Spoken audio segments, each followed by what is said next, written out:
Kamareddy Congress party ముద్దుబిడ్డ షబ్బీర్ అలీ అని కామారెడ్డి నియోజకవర్గం మాచారెడ్డి గ్రామ మాజీ ఎంపీటీసీ రావుల వినోద్ ప్రభాకర్ అన్నారు. ఆయన మాట్లాడుతూ కాంగ్రెస్ పార్టీలో ఆయనకు తగిన ప్రాధాన్యత ఇవ్వాలని కోరారు. కాంగ్రెస్ పార్టీని నమ్ముకుని గత 40 సంవత్సరాలుగా పార్టీలో కష్టపడుతున్న వ్యక్తి షబ్బీర్ బాయ్ అన్నారు. తెలంగాణ సీఎం రేవంత్ రెడ్డి చొరవ తీసుకుని మహమ్మద్ షబ్బీర్ అలీకి ఎమ్మెల్సీ టికెట్ ఇవ్వాలని కోరారు. కాంగ్రెస్ అంటేనే షబ్బీర్ అలీ, షబ్బీర్ అలీ అంటేనే కాంగ్రెస్, కామారెడ్డి అంటేనే షబ్బీర్ అలీ, షబ్బీర్ అలీ అంటేనే కామారెడ్డి. అటువంటి నాయకునికి కాంగ్రెస్ పార్టీలో తగిన ప్రాధాన్యత ఇవ్వాలని చెప్పి ఇక కాంగ్రెస్ సీనియర్ నాయకులుగా మేము డిమాండ్ చేస్తున్నాము.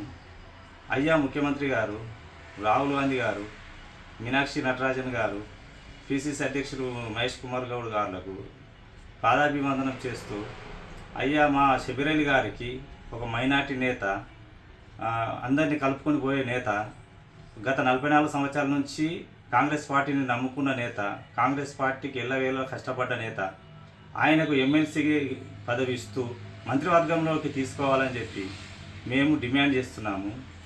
అయ్యా ఆయనకు మాజీ ముఖ్యమంత్రి కేసీఆర్ గారు కూడా ఎన్నో రకాలుగా ప్రలోభాలకు గురి చేసినా కానీ తలొగ్గకుండా కాంగ్రెస్ పార్టీని నమ్ముకున్నటువంటి వ్యక్తి. ఆయనకు గత పీరియడ్లో కేసీఆర్ గారు ఉప ముఖ్యమంత్రి పదవి ఇస్తా షబ్బీర్ బాయ్ రమ్మని చెప్పి అన్నా కానీ ఆయన పోకుండా ఇదే పార్టీని నమ్ముకొని ఉన్నాడు. కావున ఆయనకు ఖచ్చితంగా మన కాంగ్రెస్ పార్టీ మంచి గుర్తింపిస్తూ ఆయన మంత్రివర్గంలోకి ఎమ్మెల్సీ కేటాయిస్తూ మంత్రివర్గంలోకి తీసుకోవాలని చెప్పి మేము కాంగ్రెస్ పార్టీ తరఫున మా కామారెడ్డి నియోజకవర్గం ప్రజల తరఫున డిమాండ్ చేస్తున్నాము. అయ్యా ముఖ్యమంత్రి గారు, కామారెడ్డి సీటును సునాయాసంగా గెలుచుకునే శక్తి మా షబ్బీర్ అలీ గారికి ఉన్నా కానీ మీరు కోరినందున కామారెడ్డి సీటును వదులుకొని నిజామాబాద్లో పోటీ చేసి తక్కువ మెజార్టీతో ఓడిపోవడం జరిగింది. కామారెడ్డిలో సునాయాసంగా మాజీ సీఎం గారు నిలబడ్డా కానీ సునాయాసంగా గెలుచుకునే సీటు మా షబ్బీర్ బాయ్ది. అయినా మీ గురించి ఆయన మీకు అప్పచెప్పిండు సీట్ను.